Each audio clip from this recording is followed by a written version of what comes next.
Okay. So in the last class, we have just left at that position that we were talking about. My voice is audible to you, right? Yes, ma'am. Okay. So we were talking about the different types of data structure, the different classifications of data structure. And in that, we have studied a little bit about, 1 minute, just let me admit this person. So we have studied a little bit about this array concept, linked list concept, stack, queue concept, and so on. So today, first, we will look at the concept of trees. Now, we all know that trees falls under the section of non-linear data structure. Okay. So trees falls under the section of non-linear data structure. And what does tree do? It basically consists of some nodes which are arranged in hierarchical order. By hierarchical order, what we mean? Suppose there is a parent. Suppose these two are the children of this parent. Then if I want to draw another children, I can draw either from here or from here, like this, or from here, so like this. So there needs to be a hierarchy. There is a hierarchy which needs to be maintained. I just cannot draw any node like this. Okay. So it's also a collection of nodes, just like the graphs. 1 minute, why is it saying? So it is also a collection of nodes, just like the graphs. But here, what happens is the nodes maintain a hierarchical order. And among these nodes, one of the nodes is always designated at the root node. That is the first node from where all the children start going or start branching layer by layer or level by level. And the remaining nodes that can be partitioned, these are known as subtree. So I can say that this is one subtree of my node, or I can say this is one subtree or my node, or I can say this is one subtree, or I can say this is one subtree. So all the individual nodes I can consider to be subtrees, or a set of one parent, two children, or one parent, one children, like this also is a subset. Okay. So what subset of nodes can be any combination, but only one root node will be there. So the simplest form of any tree is the binary tree, which I have drawn here. That is maximum of, from one node, maximum of 2 children can be possible. Either it may have 0 children, or it may have 1. Hello, ma'am. Yeah. Ma'am, your voice is breaking. ये ना internet के चलते होता है. कभी कभी बोलता है इंटरनेट कनेक्शन इज अनस्टेबल, कभी कभी बोलते हैं internet connection is all right. Signal strength भी हमें फुल ही देते हैं, पता नहीं क्यों ऐसा मतलब होता है, इंटरनेट के चलते होता है. एनीवेज एटलीस्ट ट्राई, देखो अगर सुनने में देता है, नहीं तो रिकॉर्डेड लाइव मतलब रिकॉर्डेड देखना है आपको. So binary tree means what? At most it can have 2 children. That means either that particular node may have no children, or it may have 1 children like this, or it may have 2 children. So maximum of 2 children a node may have. Now this binary tree will consist of 1 root node, and there will be a left subtree, and there will be a right subtree. So each node, for each node, there will be a data item, and there will be a left pointer, there will be a right pointer, right? Because suppose the root node value is 4. So this is my data item 4, right? Suppose this value, it is 5. So this is my data item value 5, right? Now, this data item will have some left pointer also. Suppose the value is 3. So here it will point to another data element where the value is 3. And suppose here it is 6. So it will point to another data element where the value is 6, right? So every data element, it will have a left pointer which points to the left subtree, and a right pointer which points to the right subtree. Okay? And there is a root node, and if the root pointer is null, which means that my tree is empty, right? My tree is blank, right? So this is the concept of tree. Now next is the concept of graph. Just like tree also, the graph is also a non-linear data structure. We all know that. Ma'am. Huh? Ma'am, what happened if it has more than 2? Then it is not a binary tree, it's a tertiary tree. The simplest form of a tree is the binary tree. Tertiary trees, there up to 3 children is possible, like this. The example which I was explaining is of binary tree. By rule, it can have up to 2 children. The name is binary. If I am talking about tertiary tree, 3, it can have up to 3 children. When we will study tree, we will study B trees. There will a section or a topic will come, B trees, where you can have a few number of children extra. Okay? For this tree, it cannot have 3 children, because the programming or the algorithm will be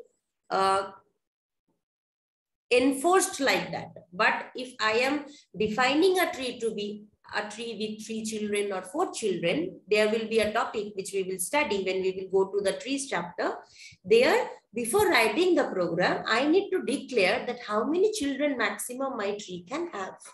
Then I can increase the number from 2 to 3 or 4. Okay? Okay.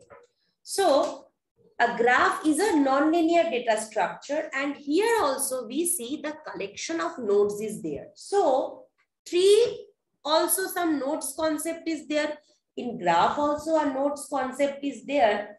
But the problem is, or the not the problem, the view is that we see graph to be a generalization of the concept of trees.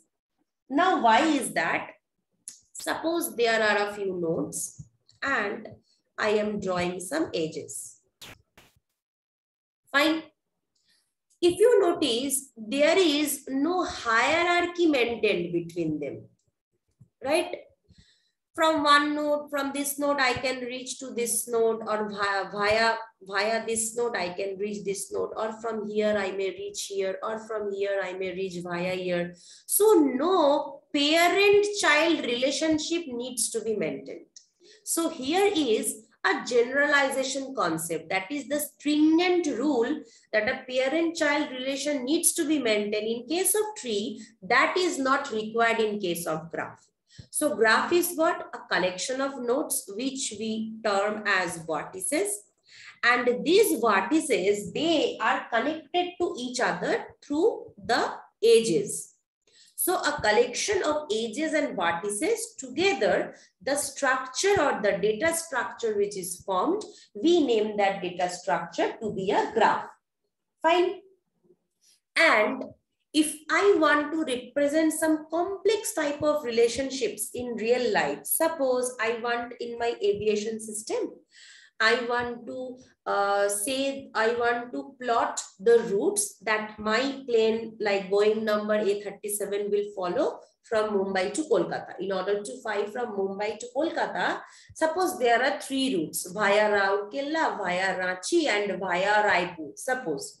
So by following which route the plane will take shortest time and also my fuel will be in a optimized position. All these calculations are done using the concept of graph. We plot the cities as the nodes in this graph and the distance between these as edges, and then we try to implement some algorithms, some routing algorithms or some shortest path algorithms. So we do that. Now, this is where the concept of graph is so much important in our daily life. You have studied this concept in your mathematics also. In data structure, you will study. In several subjects like networking and all, you will study this concept. So any type of complex relationship that may exist between the nodes, that can be represented using the concept of graph. But all type of complex relationships cannot be elaborated using the concept of trees. Trees have certain stringent applications. Fine. Now, in a tree structure, nodes can have any number of children, but it can have only one parent. Fine. So it cannot have that node can have any number of children. But here, if you see, if I want to visit this node from this node or this node or this node, I can visit this node through this node. From this node, I can visit through here or via here. Through this, I can visit through here or through here, right? So several paths are there in order to reach from one node to another. And there is no such thing that this is the parent of this node. So graph relaxes several kinds of restrictions. Fine. So these nodes can represent any cities, the edges can represent the connection, that is the roads, the distance and all. So in computer network also, the graph is used to represent computer network. So what we do, the nodes we represent as workstations and the edges we represent as the network connections. So graph has many applications in computer science, in mathematics. We perform several graph operations in order to find the shortest path, the longest path and all. But unlike trees, the graph do not have any root node concept. Rather, every node in the graph can be connected with every another node if needed. If I want, I can do that. I do not need to follow the parent-child concept that, oh, this is the child of this parent, then I cannot reach this child bypassing the parent. In graph, we do not need to do that. So definitely, graphs are a much more improvised version of the trees. Okay. Ma'am, what is the use of graph? What is the use of graph? अभी जो बोले, suppose Mumbai से तुमको एक flight लेना है, real life में बोल रहे हैं, suppose मुंबई से एक फ्लाइट लेना है जो हैदराबाद जाएगा, ठीक है?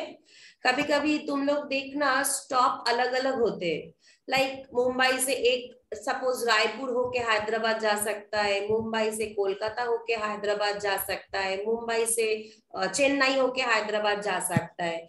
तो रूट्स तो हर जगह के थ्रू हो सकता है, पर इन रूट्स के भीतर हम कौन सा city as a one stop लेंगे और क्यों लेंगे, ये डिसाइड हम ग्राफ के थ्रू करते हैं. सपोज हमको यहाँ पे मुंबई बिठाएंगे, यहाँ पे हैदराबाद बिठाएंगे, फिर हमको राउरकेला थ्रू एक वर्टेक्स लेंगे, कोलकाता के थ्रू एक वर्टेक्स लेंगे, चेन्नई के थ्रू एक वर्टेक्स लेंगे। उस वर्टेक्स लेने से हम एजेस में किलोमीटर डालेंगे कि किसके थ्रू जाने से किसका किलोमीटर ज्यादा है, ठीक है। तो हम कोशिश करेंगे हमेशा कि लोएस्ट किलोमीटर को चूज करें, राइट। कभी कभी ये हो सकता है कि लोएस्ट किलोमीटर चूज करने से मेरा काम नहीं चलेगा, because I always use to find the optimal solution, not the lowest not the highest. हो सकता है कि किसका लोएस्ट किलोमीटर है, पर उस रास्ते से जाने से मेरा और अदर प्रॉब्लम ज्यादा होगा, तो हम वो उसको चूज नहीं करेंगे, किसी और चूज को चूज करेंगे। तो ये जो चूज करते हैं, suppose one city to another city, which path और रोड आई शुड टेक और this flight will take, this has some algorithms, path algorithms, which we apply on the graph, which I have drawn or I have conducted using my data about the distance between Mumbai or Raurkela, Hyderabad, Kolkata and so on. These are all the real life examples. इसके अलावा computer network में तुम जब routers fix करोगे, तो work station जब fix करोगे, तब हम लोग वर्चुअली ये कॉन्सेप्ट यूज करते हैं, वर्चुअल ग्राफ। हमेशा ऐसा नहीं है कि आपको कॉपी में लिखना है, पिक्चर ड्रॉ करना है, फिर जाके you can apply the concept.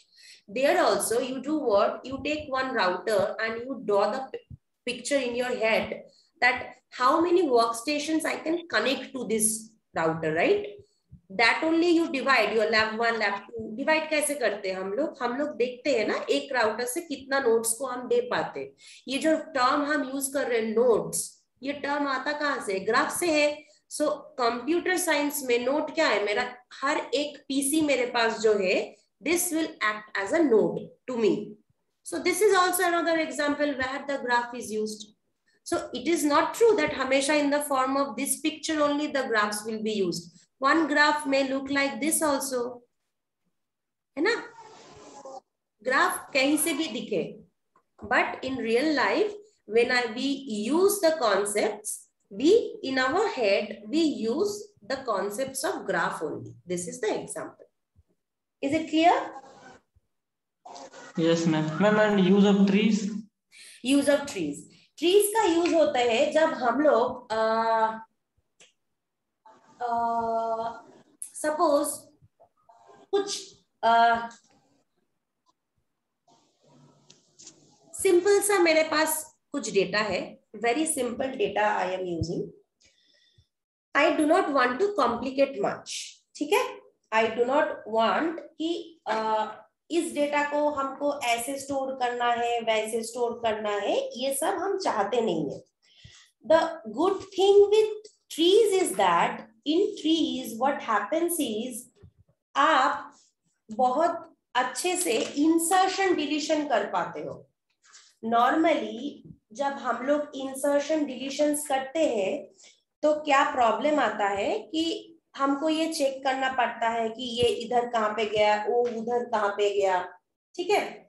मतलब सपोज एक आपको एक एरे दे रहे हैं, उस एरे में हम एक छोटा सा चीज दिखाते हैं, आपको समझ में ज्यादा आएगा।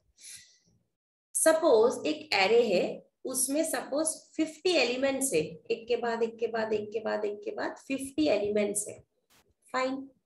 And these elements, instead of saving it as array, you choose the data structure of tree in order to use this list. In tree, what happens is there is a logic which is followed, that always whatever is at the left subtree will be lesser than my root node, and whatever will be at the right subtree will be higher in value than my root node.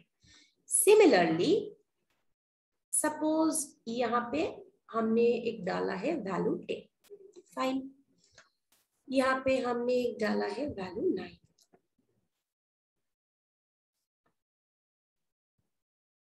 नहीं, यहाँ पे हम लोग 8 डालते हैं। हम एक बार दिखाते हैं, समझेगा अच्छे से।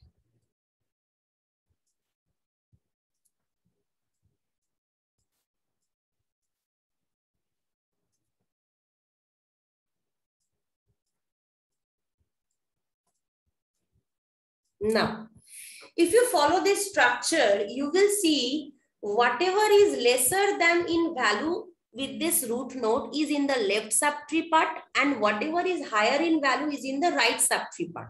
And also with respect to each node, lesser value is in the left child, higher value is in the right child. See, lesser value left child, higher value right child. Now, इसमें मेरा सुविधा क्या है? Suppose if I have 50 elements and I use the concept of array, then suppose if I want to search one element and I do not know where the element is, then ये linearly search करेगा till the last element until my data is found. It may happen that 50 is the last element, right? But if you binary search के through भी तो तुम्हें एक half में करना है ना. हम एग्जाम्पल दे रहे हैं, तुम पहले सुन लो फिर समझ जाओगे. अच्छा, तो सपोज 14 मेरा लास्ट एलिमेंट में है. सिमिलरली ट्रीज में क्या होता है कि you will always partition the entirely the elements that you want to search for. Suppose हमको 14 जब चाहिए, हम रूट से सर्च करने स्टार्ट करते हैं. हम रूट पे ही देखते हैं कि मेरा 14 है, मतलब हमको सिर्फ राइट में जाना है, लेफ्ट में हमें जाना नहीं है, right? So we will only go to the right part, right? Then suppose I reach here and I found, and it may happen I am not finding or something. So here at every stage, I am leaving one half part and more than that unvisited, which is not required. So obviously, if I want कि मेरा छोटा छोटा काम है, मेरे ज्यादा complex वाला मेरा कुछ काम नहीं है, मेरा हम जो इन्वेंट कर रहे हैं ऐप में कुछ ज्यादा कॉम्प्लेक्स वाला काम नहीं है, तो उसमें हम लोग ट्रीज का लॉजिक डाल देंगे ताकि मेरा ये सर्चिंग जल्दी से हो जाए. Similarly, if you talk about binary search क्या होता है? Binary search का जो time है, that will always be higher than the time which is taken in order to search a tree. Why is that? Because you need to calculate yourself what is the half in each and every step.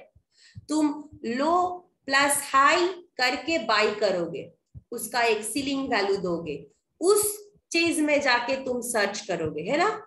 तो हर एक time में कुछ steps ज्यादा होता है जिसके लिए time ज्यादा लगता है.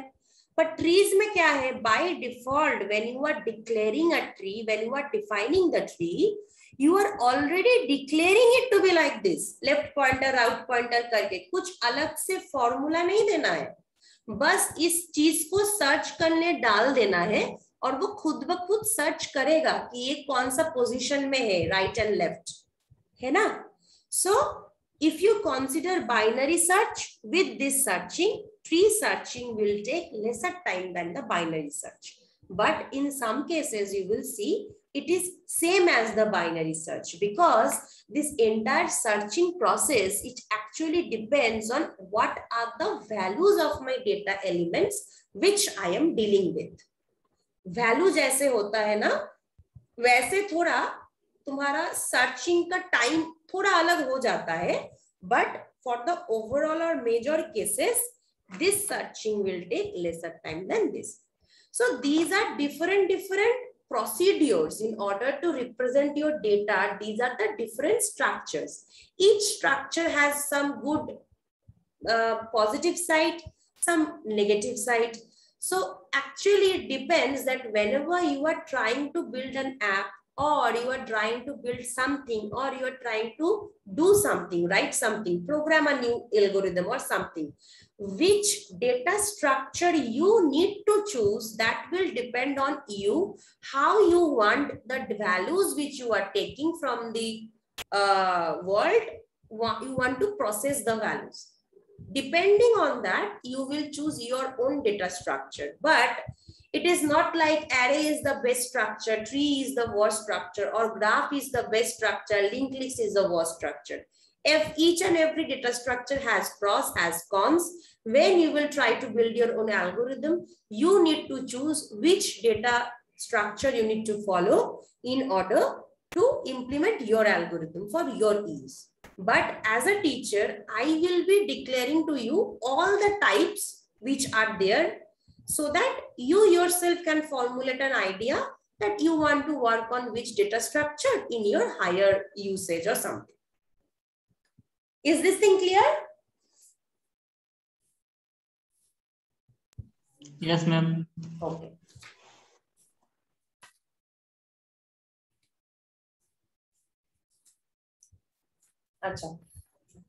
अच्छा, तो ये था जो रिमेनिंग मेरा ट्रीज एंड ग्राफ्स का जो कॉन्सेप्ट था. This was the concept which was left. And next is that the several operations which we perform on the different type of data structure which we use. Several operations are there. We can traverse data structure. We can search for an element. If we want, we can insert an element. We can delete an element. If we want, I can join or merge elements in different data structure. If I want, I can sort my elements in a data structure. So several type of operations are possible on a data structure. Fine. So this was all about the introductory part. Introductory part में से first part, I mean, what is data structure? What is the meaning of data structure? Why are we studying data structure? What are the different types of data structure that we will be handling in our later classes and all. Next, a very important topic which comes is you will see what is an ADT. This question is very common. What is an ADT?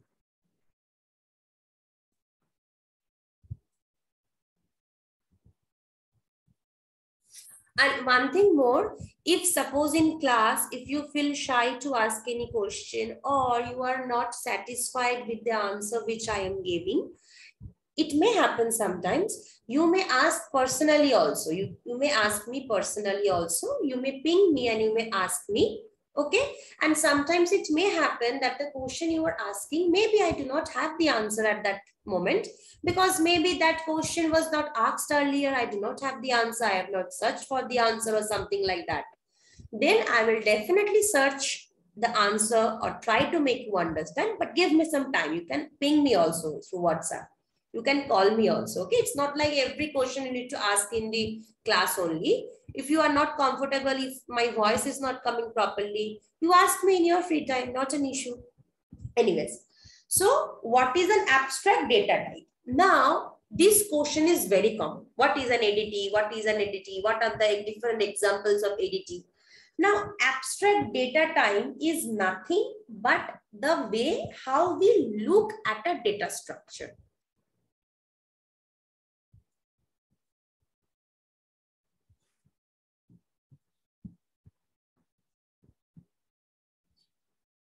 Okay.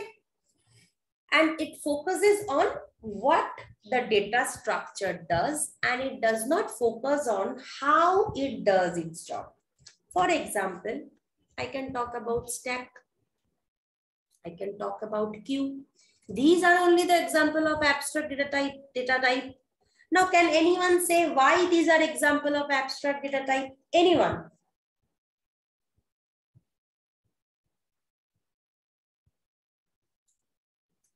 What did I say? I said that it focuses on what it does. I have some data. I want to implement a stack using that data. I will simply write the codes and I will implement that. Do as an end user or as a programmer, do I check how the data is being saved in my memory, how the thing is going on in my hardware, how the data is coming back? No, we do not know that, right? We focus on what I want my data to give me the output, and I program the lines of code like that. I do not focus on how the data is doing its job. I only focus on what the job is being done, right? So this is example of abstract data type. So the data structures which we are studying, these all are abstract data type because at end users, we focus on what the job this data structure is doing, whether it is giving me the correct result, which I am desiring for or not. I do not focus on whether how the data structure is being saved in the hardware, in the memory, how it's fetching and all that. So the data structures which we are studying, those data structures only are the abstract data types. Abstract data type itself is not a separate topic. The data structure which we study is the abstract data structure or the abstract data type. Okay. Now, for better understanding, I would like to break this term into two classifications. One is the abstract, one is the data type. If I want, I will break this. Now, when I talk about data type, what I mean, the data type of the variables, that is the set of values that the variables can take. And the basic data types, we all know that int, char, float, double, etc. Now, suppose I am saying that I will declare my array to be int. Fine. Now, whenever I will do that, by default, two things will be considered. One thing is that certain characteristics the item will have, and second thing is certain operations which are permissible on this item, right? Acha, one thing, everyone who is present, please write your name in the chat box. Okay, I will give the attendance from there. Whenever I will declare something to be int, I will notice that my permissible range value is, right? That means whatever number falls between this range, I will be able to use it. If there is any number which doesn't satisfy this range, I cannot use it in my program. So, and next is whenever I have talked about int, I know certain operations which are acceptable on int. That is, I can add two numbers, I can divide two numbers, I can multiply two numbers, I can subtract two numbers, like this on. So whenever a data item is declared, you will notice that two things are there. That is, certain characteristics the data item is defined with and certain operations that can be performed on that data items. So the operations that can be performed on any data item is an inseparable part of its identity, right? So whenever we declare a variable to be an abstract data type, that is stack, cube, etc. So what happens is that we by default specify the operations that can be performed on it. We know certain operations that can be performed on stack. We know certain operations that can be performed on cube. So whenever we define a item, we automatically by default assign a few operations that can be performed on it. And we know a few operations that cannot be performed, right? And what is the meaning of this term abstract? Okay, 1 minute. I will just take this screenshot also.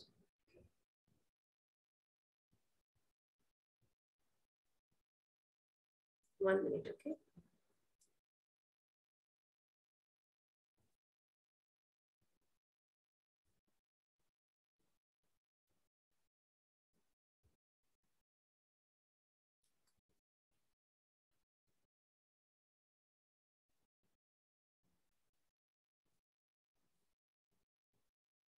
Okay. By abstract, what means? Abstract means that, suppose in C, I'm taking essential features, ignoring the background details. नहीं वो बात नहीं है. हम तुम क्या बोले? I'm taking out essential features.